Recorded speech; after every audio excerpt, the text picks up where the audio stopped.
with the new owner's decision, or maybe not formally or final decision, let's hope not, to actually cut it into pieces and move it to a new location in a city park and turn it over to the city. I can't begin to tell you how disturbing that was to me. So I thought many of you have probably not had the opportunity to see what the restoration of Villa Serena under the direction of Adrian Arch in 2010, what it really looked like. Anybody ever been there before? Because we did have some events there, but some preservation events. But let me walk you through what this building is, and also tell you a little bit about why I think it is historically so important. This was originally the home of William Jennings Bryan. Anybody know a little bit about William Jennings Bryan? Yeah, there's a lot to know. There's a lot to know. He was an amazing man. Yeah. Three-time presidential candidate, Secretary of State, was the lead counsel for the monkey trials. There's a whole life, and he also was a salesman for real estate in Coral Gables. Everybody's got to make money somehow. So in any event, he was also a preacher, a pastor, and he had two iterations on the house. The first iteration, when he first came as a part-time resident, the house was less formal, and it was it was can be better described as a cottage. Then he came and it became his full-time residence. I think everybody knows where it is. It's just on South Brickell Avenue, literally 100 yards north of Vizcaya. So we thought we might show you how we left the house and finished it years ago after restoration. And I should also tell you that it was the intent of Mrs. Arch at that time that the house would be a guest house. It wasn't her permanent house, it wasn't her only house. She had another bigger, larger house next door for, but this was meant to be her guest house. And it was meant to be her guest house in particular for the President of the United States and his two children at the time. And so let's take a walk. This is whoops. Okay, let's go this way. There we go. And it is hidden behind a coral rock wall and a very ornate iron gate that has a very robust bougainvillea arch that surrounds the gate. So when you drive in, you go down this winding little driveway to this spot right here, where you're dropped off, and you'll also hopefully we've got a photo in here of some of the amazing kapok tree that is there, and very often we would refer to the house, to this side of the house, which is the opposite side, the water side, base side, as the front of the house, and in fact, just to give you an idea, this is what it looks like on the inside. So it is rather small. It's only 2 stories. You enter in the front. Do I have a little red light on here? Yes, I do. Good. If you enter in the front, you enter into a nice courtyard, and then you walk through this set of doors, and you're into the foyer with the living room on one side and the dining room on the other, and then two porches, which you'll see in some of the photographs that are on the far side. Study off on this side, family room off on this side.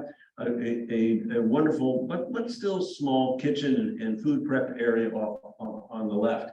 Upstairs, this is the 2-story space, so we're in. Upstairs, you go up either one of these 2 stairways, and you're going to find yourself on the second bedroom side. There are two secondary bedrooms, and then the master suite with the master bedroom in the middle, and a seating area for the master bedroom, and then the master bathroom off on the left-hand side. So with that as a bit of a description here, let's take a look at some of the rest of these slides. This is an early photograph of the house, as you can see, and in fact we have other photographs that show it with a green barrel tile roof. Don't see too many of those, but they were made by Ludovici, and we found the remnants of that green barrel tile roof out there on the site. So when we replaced the roof, we did it authentically with the same kind of barrel tile. The photo up top is of one of Williams Jennings, and this is the rear of the house, and once again a photo of that rear portion of the house. This is just some of the construction work. This is at the very top over here is the back of the house when we took it over. A lot of changes had occurred over the years, and so we replaced all of the windows. We structurally repaired the entire house, and this is the way that back portion looks. I was mentioning those two little rooms. They're sitting rooms off on the left and right of the living room and the dining area. Well, this is one of those rooms, and what makes the house so incredibly special is that is our Biscayne Bay that you're looking out at as you sit in these in one of these two rooms. That's just to really give you an idea. Those rooms are right behind those two sets of doors. Robert, Do we know if there was any damage in the big hurricane? Was that a factor in the second building? And I don't believe it was. Okay. It never showed up in any of our research. It was really his decision to relocate here permanently that necessitated that he turn it from a cottage into a more serious house. And at that time, one of the things that was done is these wonderful fireplace mantles were installed. They weren't there before. You might have seen wood in the house, a lot of wood in the house, beaded board. That all disappears. It becomes very, very formal. And one of the things that you might notice here that would be severely destroyed if you were to try to move this. His wife actually picked the Cuban tile floors, and they are incredibly elaborate. You can see this is the Cuban tile floor that goes up the stairs to the second floor. There's two sets of stairs just like that, and this is off in the living room. Just another view of this. These floors are really pretty amazing, and we had a serious problem with the concrete underneath those. But interestingly enough, we have all of her paperwork on how she purchased those and actually buying them from Cuba, bringing them here, and so this is the way that we went through our process. As an example, there were walls that were not original. This wall over here on the right is not original at all. Someone just built it up to the side of one of the fireplaces. That was one of the fireplaces, and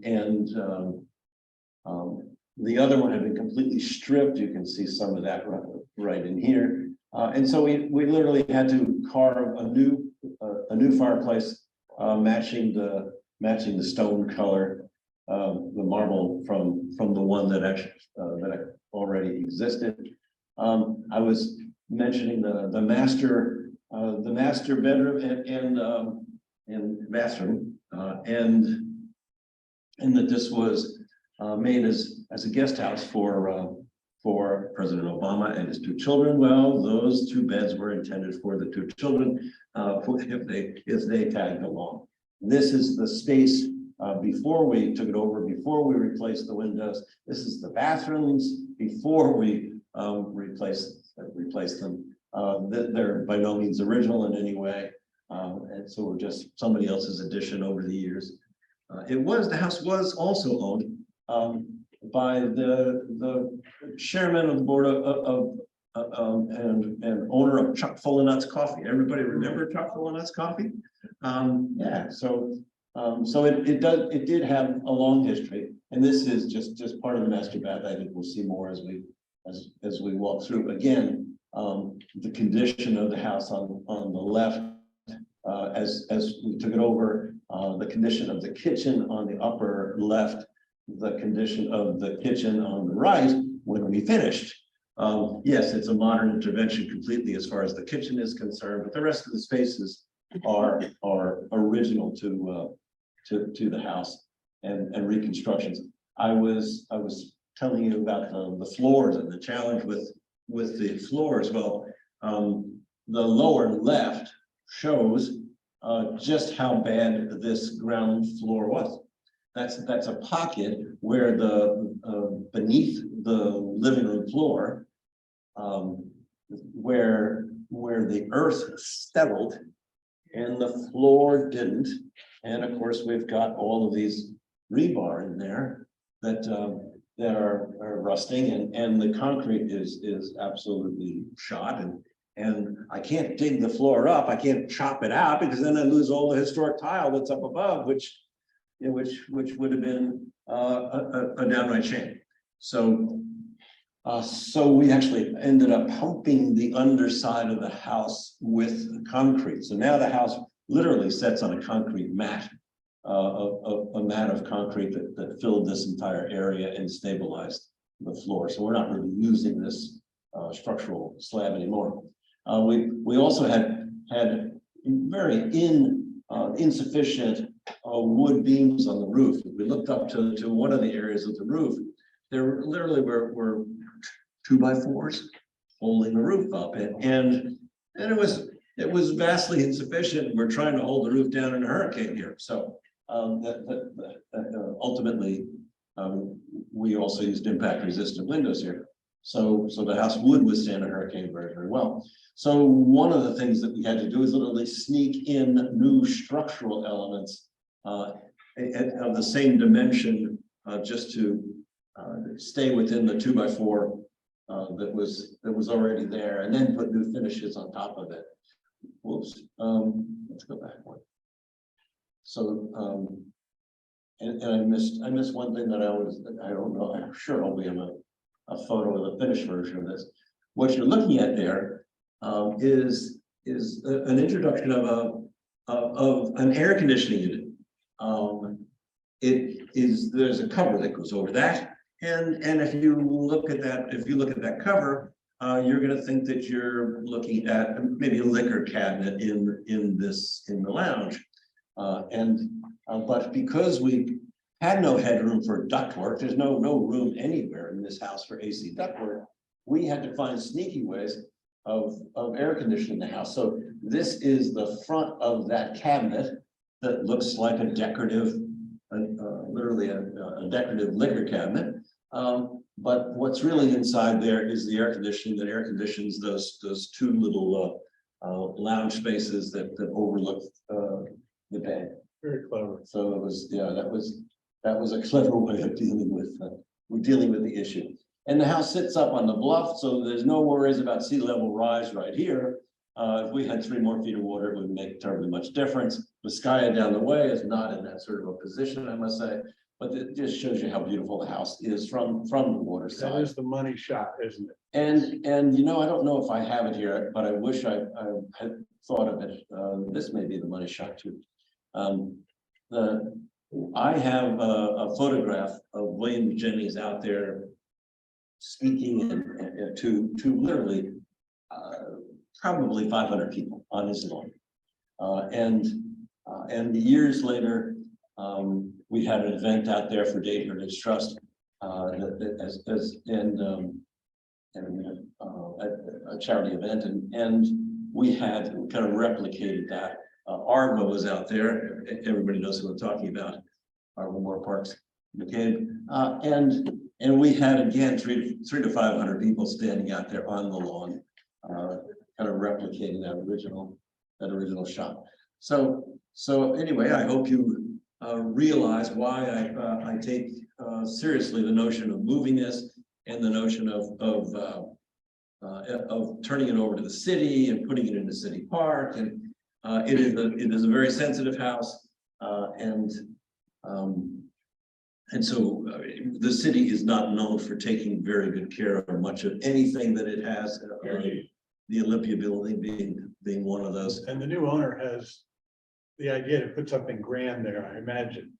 Considering The new owner the general intention, as we have been told, is that the new owner would put a new modern house there, much the same way he did in Palm Beach. He has a huge house on the water in Palm Beach that stretches.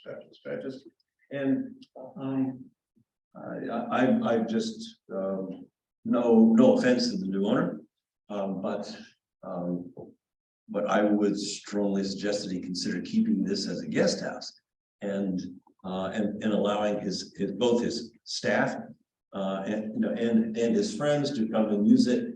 And I'm sure they'll be aptly impressed enough because of the history of the place, as opposed to tearing it down or chopping it into 3 pieces and trying to move it someplace.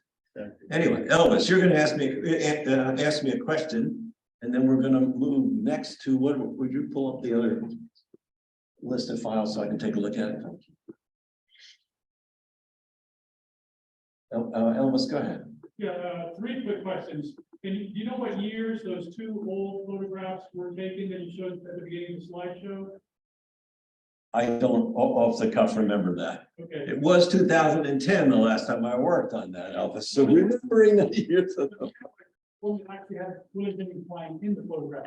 Oh, I have a bunch of them at the office. I just can't take all, Okay. Yes. Yes. What material did you replace the 2x4s? No, there were steel tubes that you were looking at in that photo. You may not have realized what they were, because I didn't really point at them as well as I should have. They were galvanized steel, and they were used on the roof members to kind of sister them to the wood that was there. That was just a great way to do it. The new owner bought it when? He just bought it. He paid $110 million for it, For both properties together. for both properties.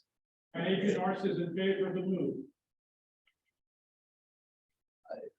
I'm with all due respect, a good friend and a wonderful philanthropist.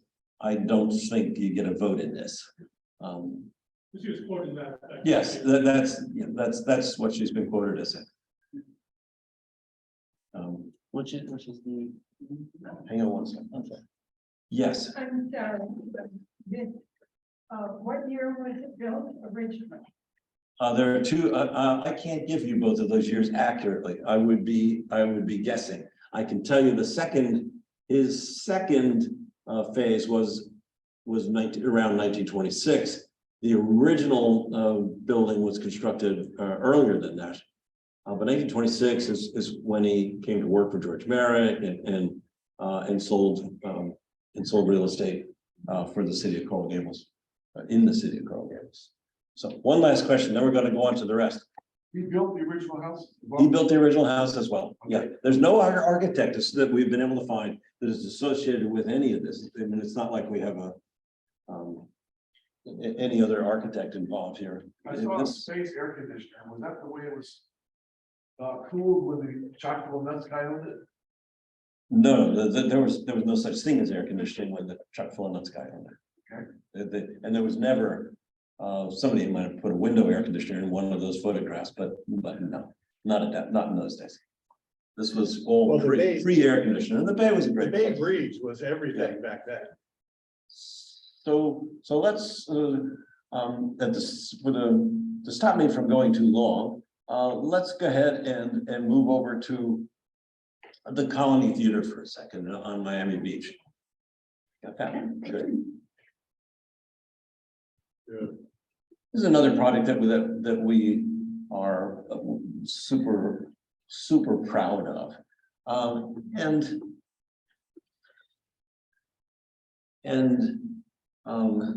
this is a magazine cover that discovering the lost colony, and because it was really such an extensive restoration. If we look at this today, you will see that we brought back and literally recreated. We'll get rid of that home somehow. Let's see. Just take that back. A little bit of volume. We were doing okay. You're going to see some photographs here in a minute that showed what the original building was like, and at that, when we took it over, it wasn't quite like this. That is the entrance, and below it, whoops, is I'm pressing too many buttons here. I'm hurting myself. The ticket booth, the marquee, the lower marquee over here, the poster cabinets on the side. The entrance was literally right through the middle. And you would expect the entrance to be right up the middle of the building because of the architecture of the outside of the building. We've got, yeah. It begs to enter from that location. Whoops. This is one of the only photographs that we had to guide ourselves on the inside of the building. This is a bunch of recruits who are taking aptitude tests in the theater as we got into World War II in the early 1940s. So that was literally all we could muster in terms of research of an interior photograph. Just watch the sides of the proscenium arch, but Life magazine. So, but when we took over the project, when we took over the theater, this is what had been done to it. And you know, the entrance had been moved to the corner completely and replaced by an elliptical lobby on the inside. Obviously, the marquee is all gone. This is some other, you know, how do you say cockamamie in Spanish? Anybody know how to do that? Help me out. Anyway, so we put this through our own research process and said, how can we take this apart, save everything that is historic, and restore or replicate everything that has been insensitively changed. And there was actually some retail there where they made the new entrance, wasn't there? As movie theaters often have, some small retailers out in the front. There is a cafe off on one side that actually spills out onto the street today and is still there. Yeah. That was not changed. There was retail in the lobby at that time. And this is the lobby that incorrectly, I would tell you, entered from the corner. And this renovation was would you lower that again, please?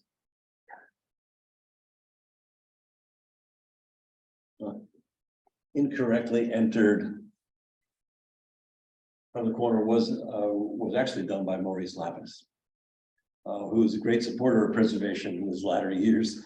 But it took a little while, I guess, to learn and think these things through, and it probably took all of us a while. So again, the interior at that time that we took it over, and the interior as it was renovated by Maurice Lapidus. By the way, we did keep the seating arrangement in here, not the seats, but the arrangement, because it was once a balcony theater that had a balcony up here and then a lower section of the theater down here. So it would have looked completely different than it does out there today. It just was well beyond the city's budget for us to change that. And there were also some good things about this. A lot of folks love this theater for dance, and with this sharp rake in seating, you can see every footstep that a dancer takes. And it never was really a big theater in the way that some of its era were just giant, magnificent. It was a very modest size. Oh, by comparison, if I showed you Olympia right now, this would fit in the corner, you know? Right. But this is 450 seats as opposed to Olympia, which is 1800. 1700, Yeah. roughly. So this is what it looked like as we started this process, and this is how we reestablished the theater. We brought the entrance back on axis over here. It created office space and concession space for the theater that was sorely necessary. Obviously closed this up and put the original window at the corner back. We have ADA access to the building, both at the front of the building and at the side as an exit from the building. We actually expanded the stage house, because one of the big problems in here is that the stage house was really set up for a movie theater. It didn't have wing space. And here we are trying to use it for dance, among other things. So there really was no place to bring anyone off stage. So we took that right out to the sidewalk line, and completely rebuilt the back of the theater. So as far as the stage house itself is concerned, we completely changed it. The second floor, we have an elevator in the back. There's a piano storage room over here, and that piano goes right downstairs and on stage, no other place to store it, but because we could literally take it from the stage down below and here, bring it upstairs. Now you can actually house a piano. You couldn't house one on site before.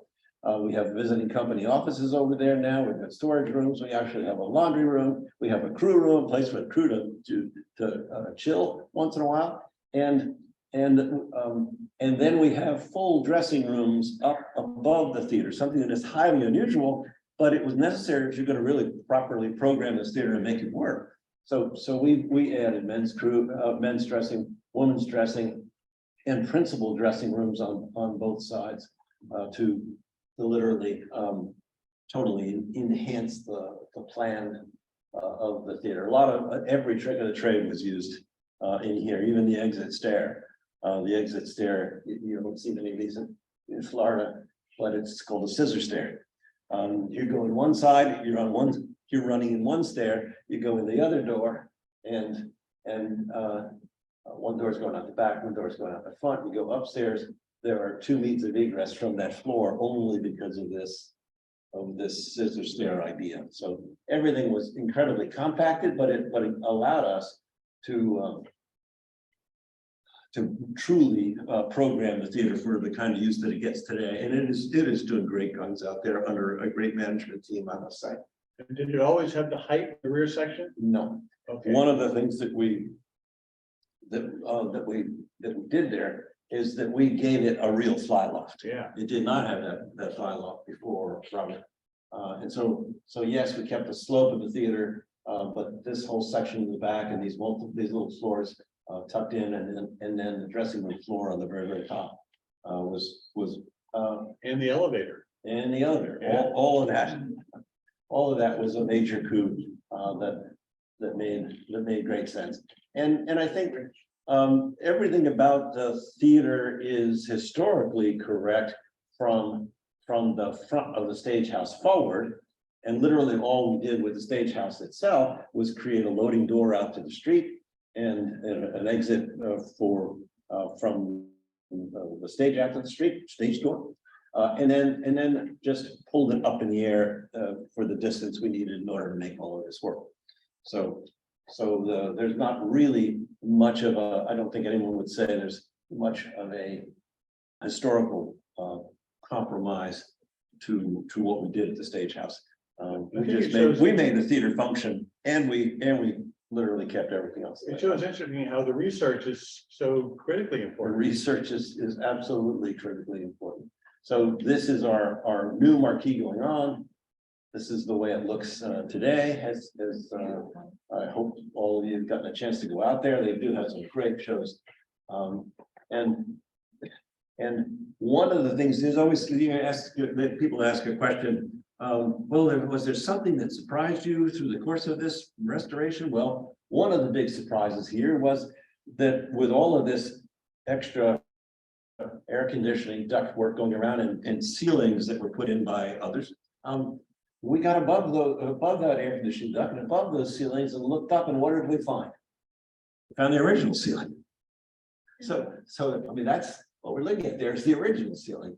So we're going to, as good preservation is, we said this is fantastic opportunity. Let's re-expose the original ceiling and decoratively and historically paint the original ceiling, and so that's what we have. Fantastic.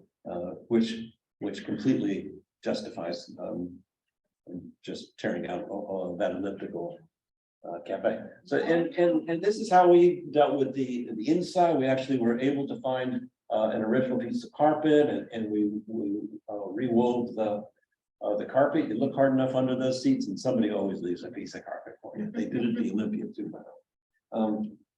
So all new seating in the theater. The seating before was original, or it was just gross. Anyway, some lighting, a completely different paint scheme. Nice palette. And the curtains on the side serve an interesting purpose.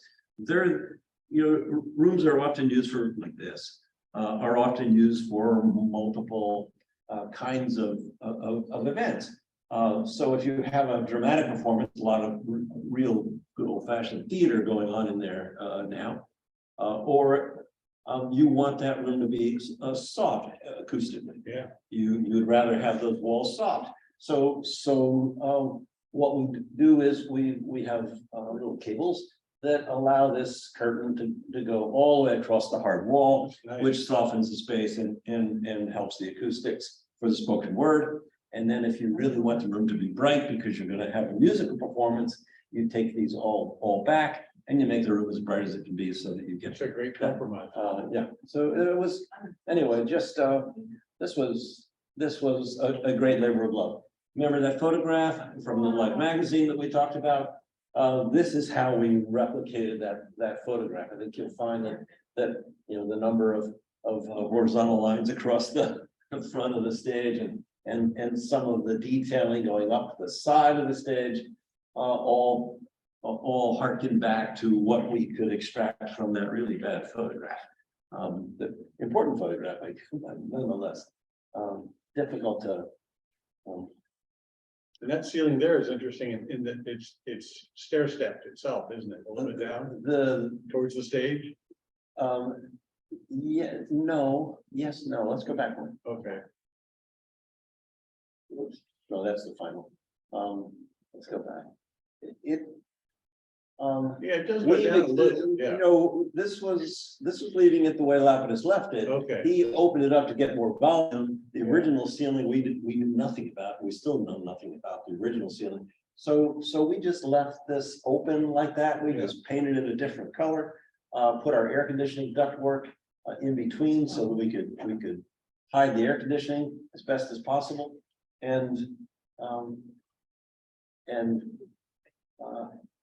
But the actual stage, the proscenium opening itself now is rather large. It really is kind of perfect for everything that they do right now on the system. So we've got an absolutely great theater on Miami Beach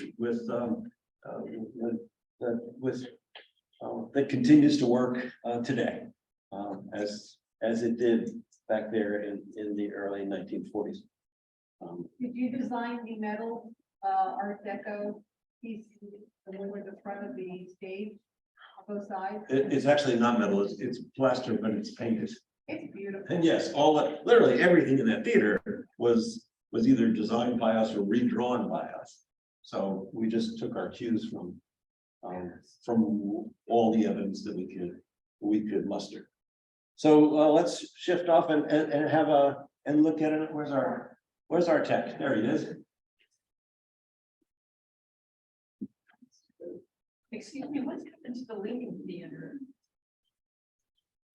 The Lincoln Theater has been converted to a store. Yeah. Yeah. And so let's see, what should we look at here? Next. We're gonna end on Vizcaya.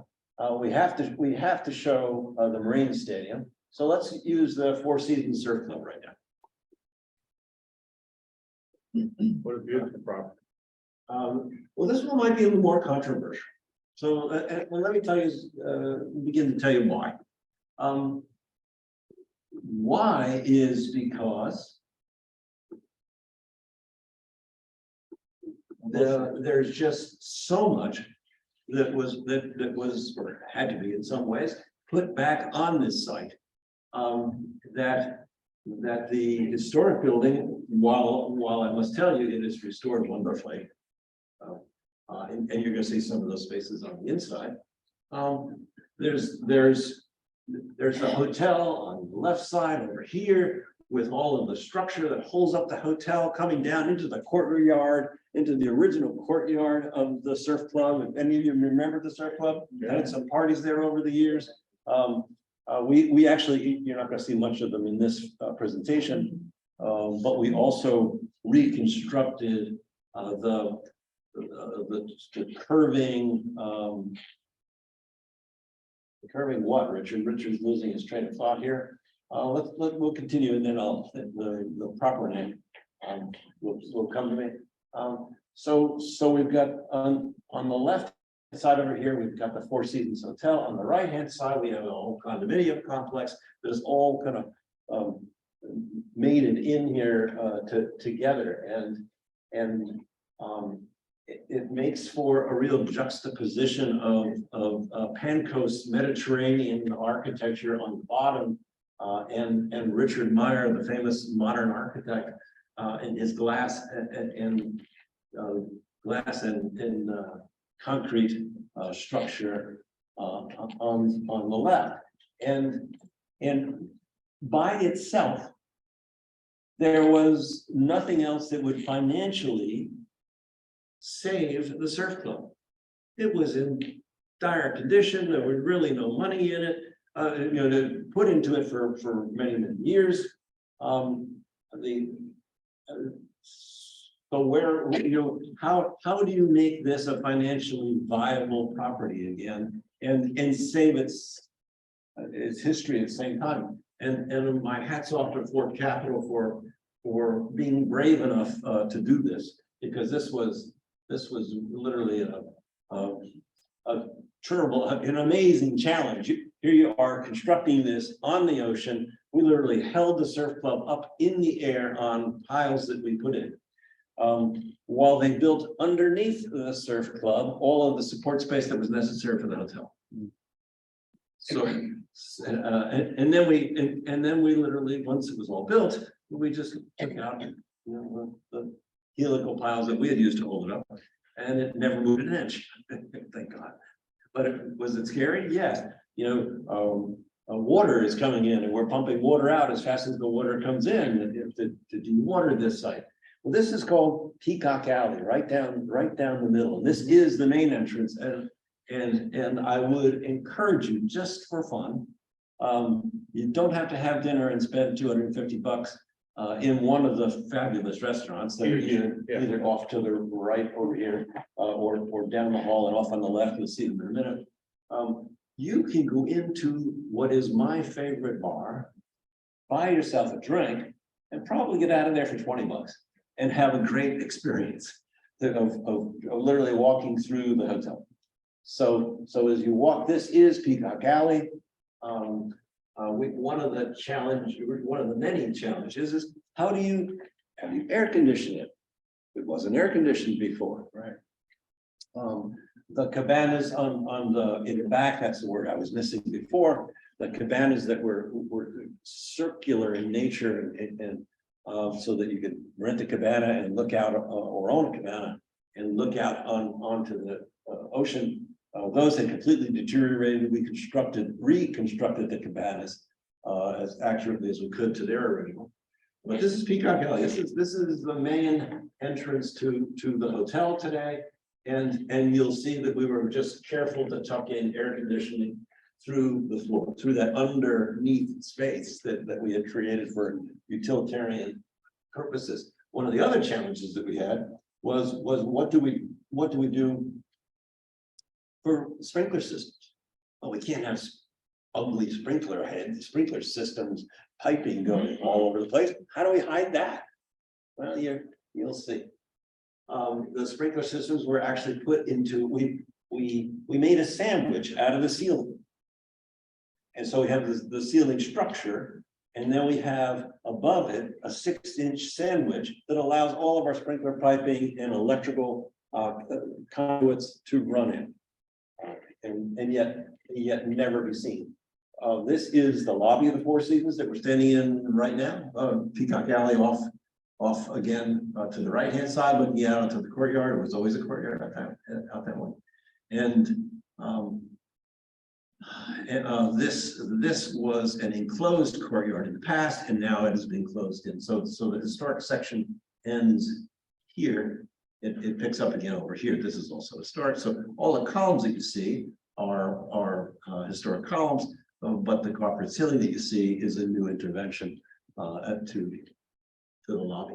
And And you're beginning to see how we dealt with air conditioning of the lounge. This is that lounge in my favorite little bar over here. You just watch, we'll get there.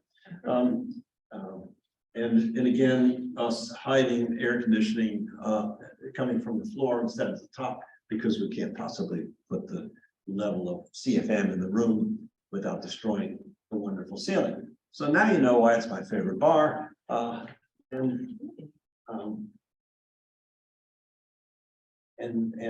Literally all of the other historic elements of the room, including the ceiling, were pretty perfectly reconstructed. We had to because of the size of this project. We had to bring the entire building up to current code, and yet we had to keep it within the historical context that it needs to be in. And so here we are with windows and doors and these wonderful details at the top that meet impact resistance, but also match the original configuration of windows and doors. And this is the dining room. You were in the lounge before. You walk into the lounge first, in the lounge you move to another room next door. And again, just the only thing here that is not historically accurate are these lights. And I complain like mad about these lights to the French interior designer. But the more I keep looking at them, the more I've gotten used to them, and it somehow works for the room.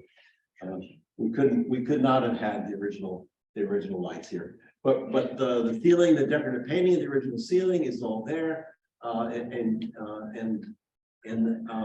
I dare you to find the sprinkler head. How long did that project take? It seemed like it went forever, but we had an absolutely exceptional construction company. Coastal Construction did this, and that team was a heck of a team. There were hundreds of people on this job every day. Nothing but the best contractors in subcontracting community.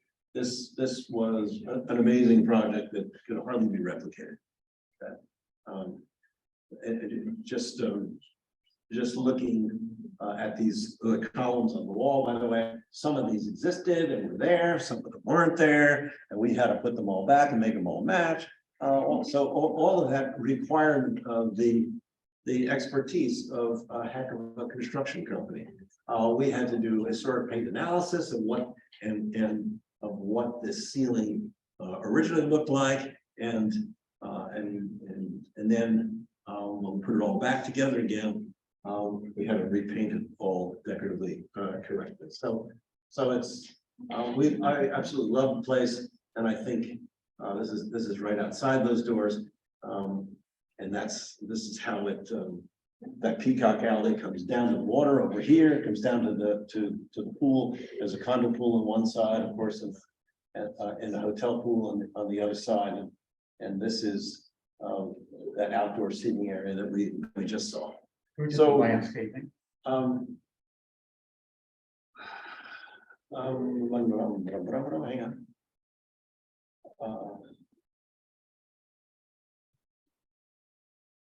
I'll think of it in a second. EDSA, Edward Durrell Stone Associates, is the outgrowth of that. It was originally Edward Durrell Stone Associates, landscape architect. His father was a very famous architect himself.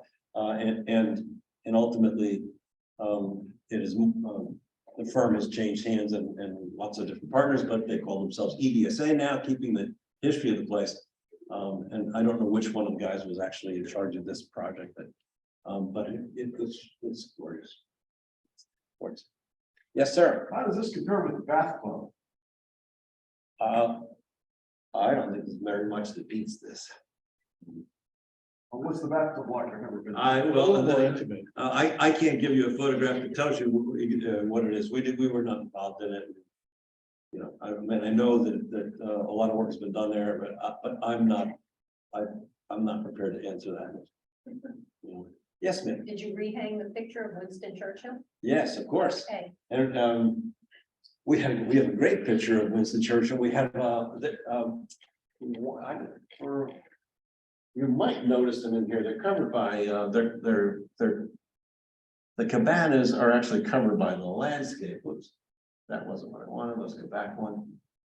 Here they are. This is the porch of the cabanas as it curves around there, and there's another set of the side. And we set up one of those cabanas the way it was when Winston Churchill actually occupied it. So we have a lot of Churchill memorabilia that's celebrated for his time here. This is a whole history of the surf club and events and Hollywood stars that enjoyed it.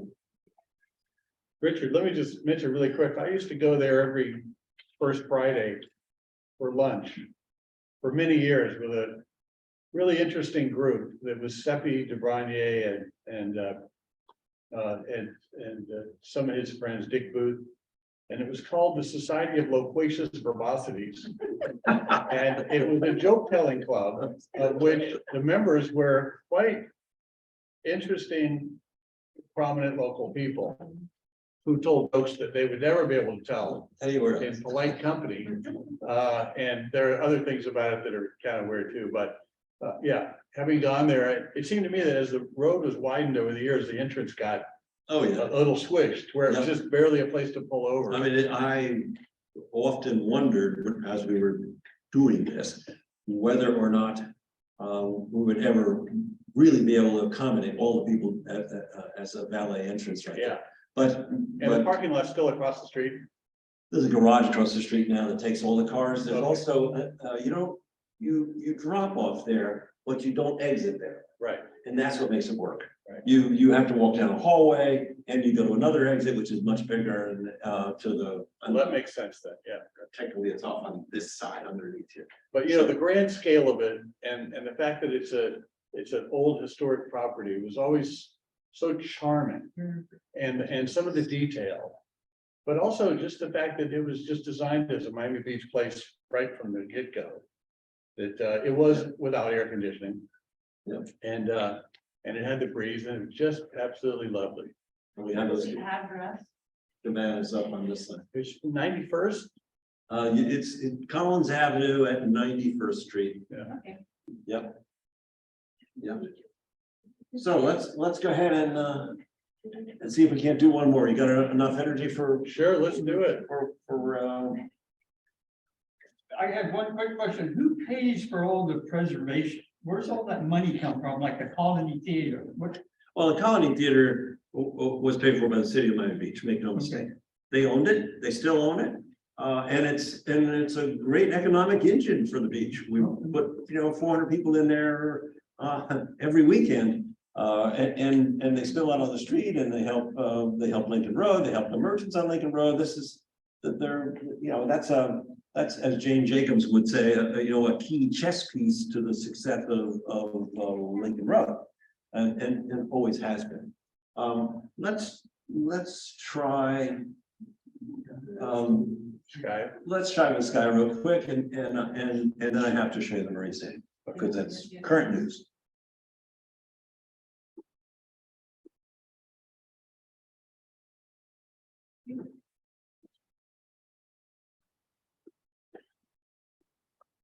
There we go.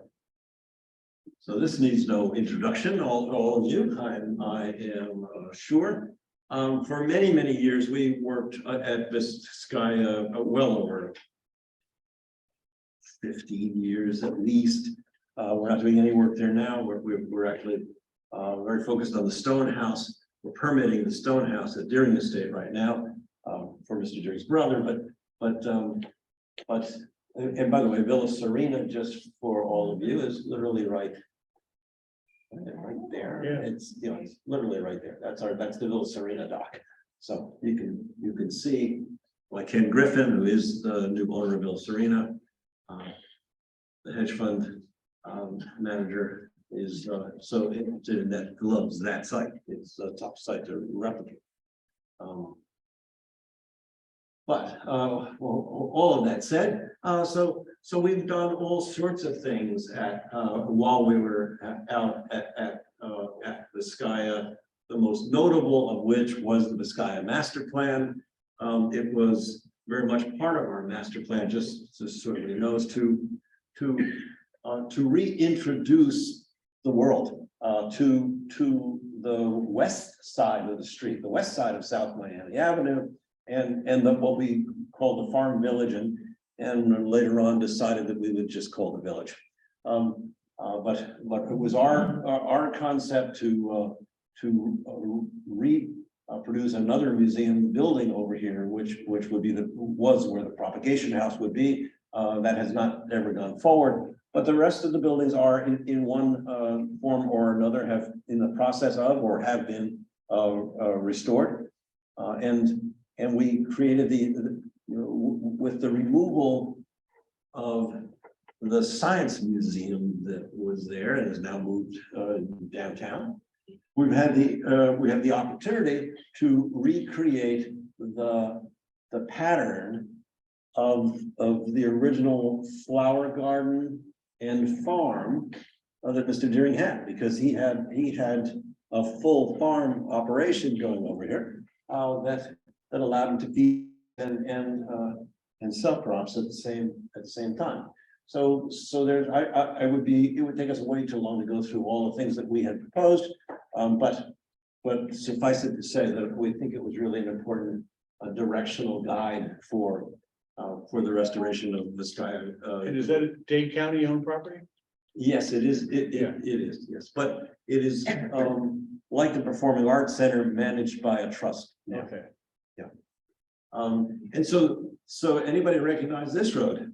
A little bit different back in the day. And yes, this is the entrance to Vizcaya off on the left, going to the main house and to the village on the right. You'll see it again as we go forward. And this is one of the buildings that we restored during our tenure as preservation architects out there.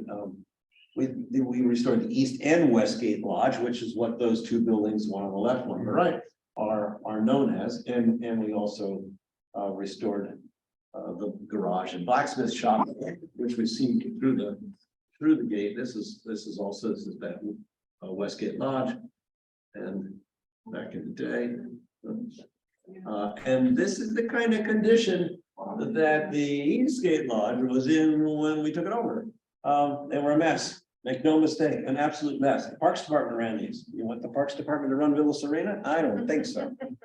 And that was the Dade County Parks Department, which is 150% better. I must tell you that. Yeah, maintenance is a shortcoming of a lot of governments, and I think we have a social and moral responsibility to these sorts of buildings. Or even the cheap conduit going to the light over the door is just typical, isn't it? Anyway, this was also probably partly damaged by one of the hurricanes. You know, there have been so many, I don't remember which one in particular here, but obviously the roof had been severely damaged, the railings have been severely damaged, everything in the building was severely damaged. You're gonna see the inside in a moment, you'll know why. Pieces of the ornamentation were gone, the railings were broken, air conditioning equipment was installed so poorly it certainly didn't follow our standards. So this was a typical office beforehand. They were just they're dingy. Some were worse than this. This really wasn't. This is 03.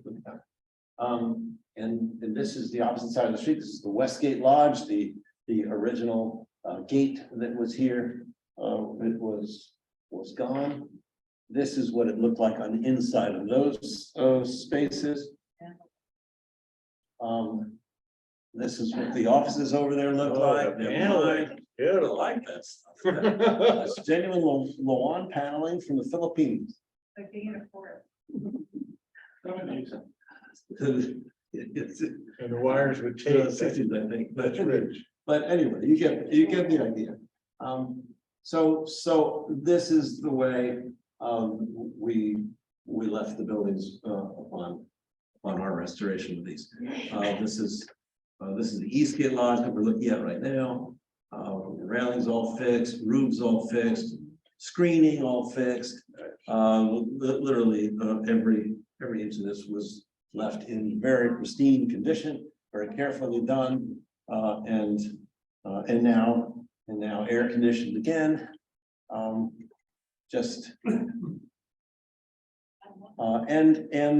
and all done very accurately at the same time. And I'm pleased to say that the management offices for Vizcaya are now housed in these buildings and housed proudly.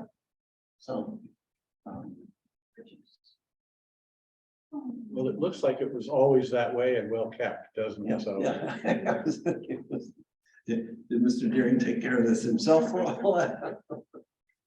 all that time? And now, of course, the original gate put back, the ornamentation that was knocked off and missing put back. And this is the Westgate Lodge interior now. So original paint colors and original door hardware. Some of these things you're seeing are replications of the original. If there was a cabinet, I don't know if we have any other photos of cabinets, but if there was a cabinet on my right hand side over here that was missing, we detailed it the way the original Vizcaya drawings showed it detailed. And if we had other examples to follow, then we could replicate those other examples. And so this, now going back to the main house, one of the things that one of our major projects at the main house was the cafe and shop. The cafe and shop had all been prone to flooding, and this is the cafe and shop after we finished our work. Each piece of cabinetry was cut and designed by my staff. This is not accurate to what this room was like at the time. The room was actually the billiard room. Mr. Deering's billiard table.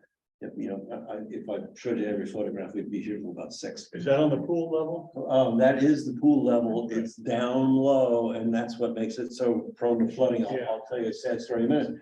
But we did look to try to establish those elements of the building so that we gave it the same, shall we say, flavor on the inside.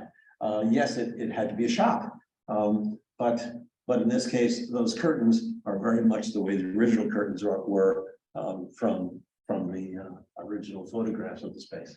And there's a full kitchen in the back over there as well. And this is that kitchen, the terrazzo floor restored. Is it terrazzo? That was terrazzo right there, yes. Yeah. And there's some things that are really exciting about what we did. So how do you waterproof this place? Because at the end of the day, we all realized, Joel Hoffman, the executive director of Vizcaya, we knew that it had to be waterproof as best we could. So we actually built a separate wall. We designed windows and doors like the ones you're seeing here now, that replicated the original perfectly. We should have some others in there too. This is a good example. This is a great example. But we also put a laminated glass that was about 1.5 inches or more thick. We still have a sample drifting around the back of the office that we don't want to throw out. We like it so much. Anyway, and we set that all in concrete in the wall. So when we restored this, there's actually a piece of glass here that was designed to hold back the water. And then the original windows could be the stained glass in this particular case could be completely restored the way they So a double glass. originally. Yeah, and if you walk in the shop and you look out to the pool, it looks just like this photograph. You don't know that big thick piece of glass is there, but until you either walk into it or put your hand on. So it, unfortunately, this, this was set up as a dining room. This was his smoking lounge. And so guests, when the cafe was operating, guests could enjoy literally these very original spaces and original fireplaces, and yet we still had some furniture that we designed that fit into to help the cafe just sell its wares. So all of that was an amazing project, and unfortunately,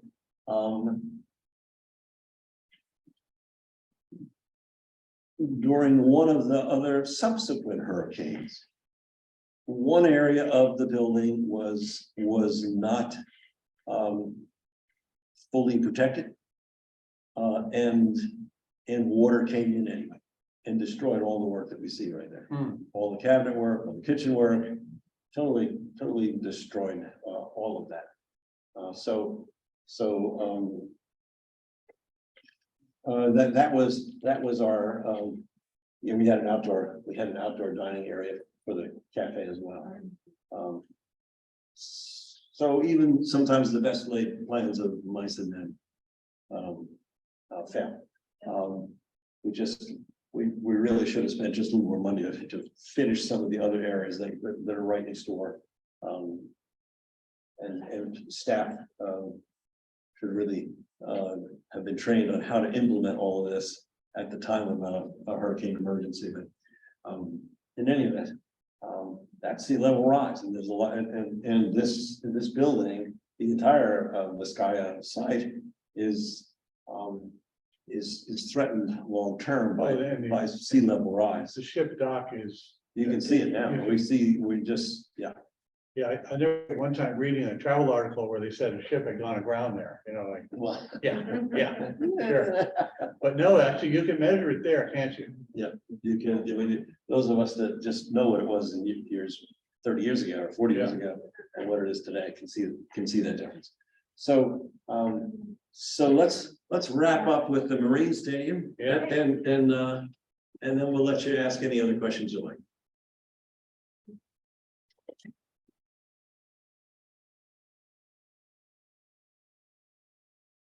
Well, just to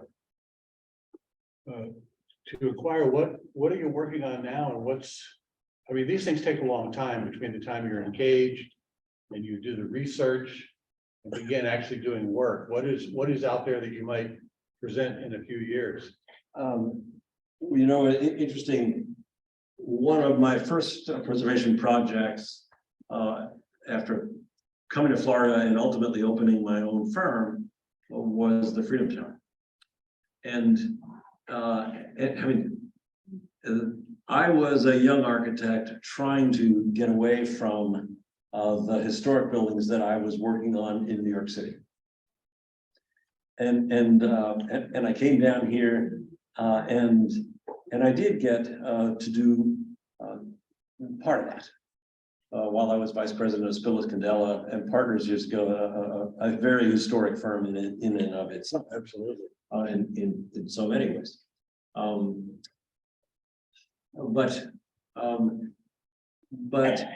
when I went out on my own, circumstances found me being asked by some folks that had known me from New York City if I would take the Freedom Tower project as my own. The first time it was done in 88 and 89. And so of course you don't say no to that. It's a great, it was an amazing opportunity, but it also set me up and typed me in the way. Folks don't realize that I had been a project manager with Spillis Candela Partners and AIA and Partners on the Centros Tower downtown, a high-rise office building that is so that they don't necessarily know that I at one point I was a project architect for the James O. Knight Center or the Florida Atlantic University Library, and all of those are very, very modern interventions and that's how I was trained. But some folks knew my beginnings of after graduating architecture school in New York City. and before I went to the University of Miami, that I had that modernist.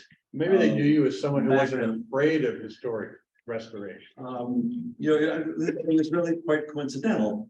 A Saudi family had bought the building. They were the same family that had me do some work for them on the Hyatt Hotel, which they had leased from the city.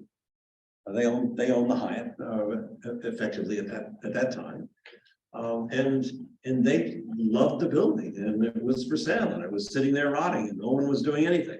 And so they said, we know what you did in New York City. We know who you worked for in New York City. We talked to Fred, and the Afghani family says, you're okay, you're all right. So will you do our job? I said, yes. And that was my that kicked off of let's call it the Florida adventure in historic preservation. And the great thing about historic preservation is you're always working on great buildings, no matter what style they are, right? I mean, look at the difference, the styles that we saw here today. And so that's what's one of the beautiful things about our practice. We always have great projects. It's So inspiring. we're redoing the stone house is probably next on the list. That is also being redone right now under our with our responsibilities. And there's a bunch of other smaller stuff. But let's wrap up by taking a look at a presentation that I had put together for the Association for Preservation Technology in 2019 that talked about what we were proposing to do with the Miami Marine Stadium. And I'm pleased to say that we're actually getting work done on the stadium now. While the whole project is not authorized by the city of Miami, there was $3 million worth of work that is, and it's really important work that is being done right now to restore the piles and pile caps that had deteriorated so badly on grid lines 1 over here and grid lines 14 over there.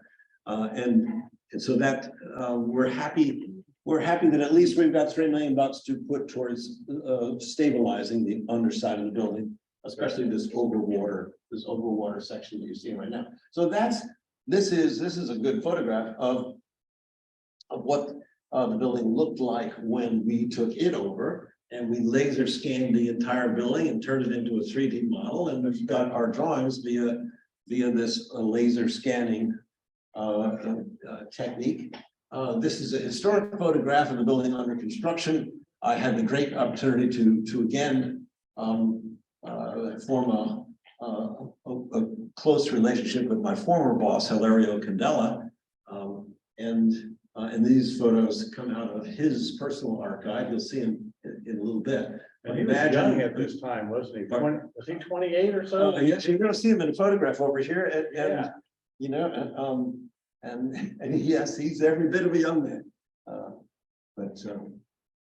You know, just imagine this as a construction project. Yeah. Not so much today, because we're used to the big buildings today, but that constructing that roof with that cantilever, Those shapes. you know, without the benefit of, there is Hilario, right? Right there, without the benefit of a computer. Yeah. This is structural engineering Yeah. on a yellow pad with maybe an early Texas Instrument calculator. Yeah.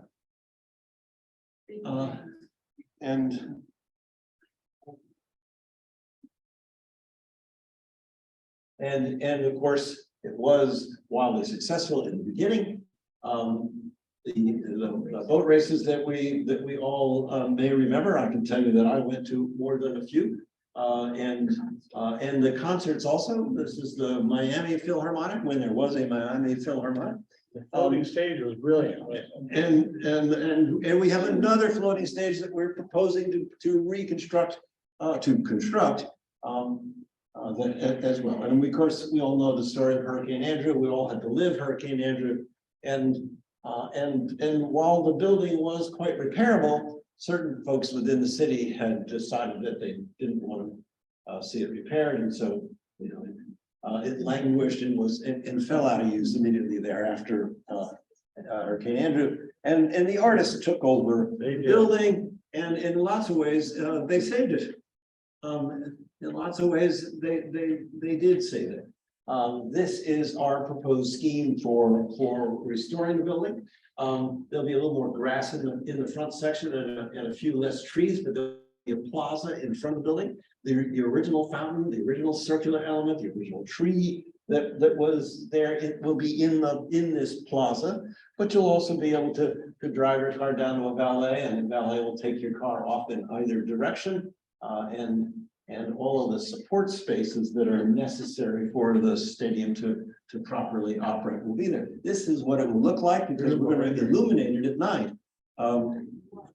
And that, yeah, so that is pretty spectacular. And this is how you would arrive, either by bus or Uber or Lyft, and that's the way it should look as the project goes forward.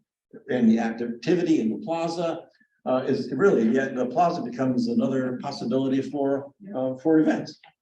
Much the same way that the plaza that is outside the New World Symphony, that Frank Gehry's great building on Miami Beach. We have that same opportunity here on this plaza to have kind of a two-tiered ticket system. And maybe free out, maybe it's free on the front plaza, and of course it is $400 a seat in the main theater. And it's got to handle a lot of traffic at certain times. Well, doesn't it? You can't be backing up a mile down the causeway when there's an event. Well, it has to be, those things have to be worked out, but they did work before. Yeah. And they need to be worked out again. And listen, we had, I'm forgetting how many people when the boat show was there. Yeah. More like 40,000 people at a time. So we're not going to have 40,000 here, but the boat show did. It's a challenge for the causeway. So it certainly is. So we envision having all sorts of LED displays around here. Also, some to celebrate the artist and the artwork that was painted on the building and will be removed, and others that might just be to show off the event itself, or others just to advertise.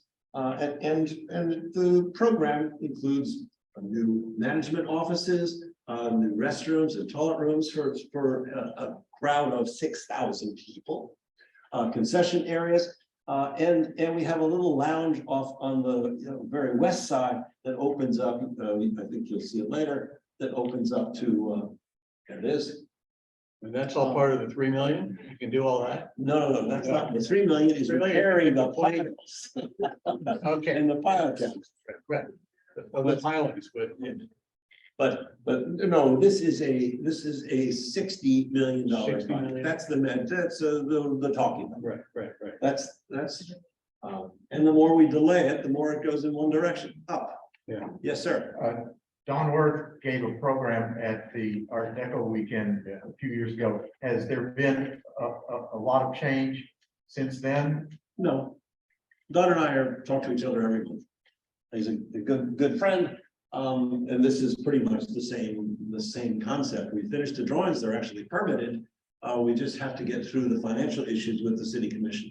And we're going to need an awful lot of public support to do that. This lounge is off on the side. As you can imagine, the lounge and the outdoor dining restaurant overlooking the city would be an absolute winner. And then this is kind of the layout of the lower portion of the stadium. We have handicap accessibility now. We never had that before. We have private box seating and virtually all of the sound and lighting controls that one would need are part of this, and multiple levels of seating, and this is what it should look like. Should we be lucky enough to get this all accomplished and overlooking downtown, that is the actual view from those spots, from those seats, from actually from the handicap seating area towards the news stage that we see off on the right hand side. This is what a performance at the stadium will look like. Yes, we'll still allow boats to come in, and we need, and if you're lucky enough to get a backstage pass, this is what it might look like. this is what that backstage pass is going to look like. on opening night. So, this, just to give you an idea, this is the new stage barge with all of the theatrical equipment and spaces that are necessary to support this, the theater. This is that outdoor dining area that I was telling you about and lounge. And this is the plaza in the front. So a pretty amazing building. What's that for? Building to the roof. This is another building that has been proposed. It was thought of initially as a museum for the city of Miami. I don't buy it. I don't think it's not necessary. The stadium is a major focus. The stadium is what we should focus on. We have enough trouble making the stadium work. Having a restaurant up here and someone dreaming that you can actually see what's going on the stage from there ain't gonna happen. So, but it has been, certain staff have felt that it was worthy, and so it's been studied extensively. What's the main thing holding it up, and how long will it take once it does get off the ground? City of Miami is the answer, isn't it always? The City of Miami Commission voted years ago to go forward with a bond issue that was roughly $50 million. Now that bond issue will have to go up now to 60 or 65 or 70, depending on how long we wait here. Everything was not finished, and everyone at the city forgot that there was a couple years ago a November date that motion expired. And so they have to, it was done under a different set of commissioners, it was done under a different mayor, and all of that needs to be reappropriated, shall we say, to move this forward.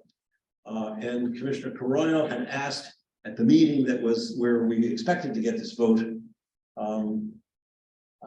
He asked for another study of the financials for the project. And that study is still going on. It has been a year, and the study is really now only kicking off. Yeah. So that does cause a major delay, and I would suggest that it's also important going forward that we address the adjoining park. It was always promised to the residents that this would be a flex park, that people would have access to the water's edge, and hopefully that is something that can be financed at the same time. We can always hope. Yes, sir. So, ladies and gentlemen, thank you very much. I have one more question. Go ahead. Yeah. You mentioned the stone house at the Deering Estate. Yes. What are you going to do there? What's the schedule for that? I'm a member. I go there frequently. So There's a lot that we actually need to do there. And a lot of it is deferred maintenance. The most significant thing is that we'll get a completely new roof. Because anyway, it's very, very serious. So that's the biggest thing, but there's also hurricane repairs, stone repairs, structural repairs.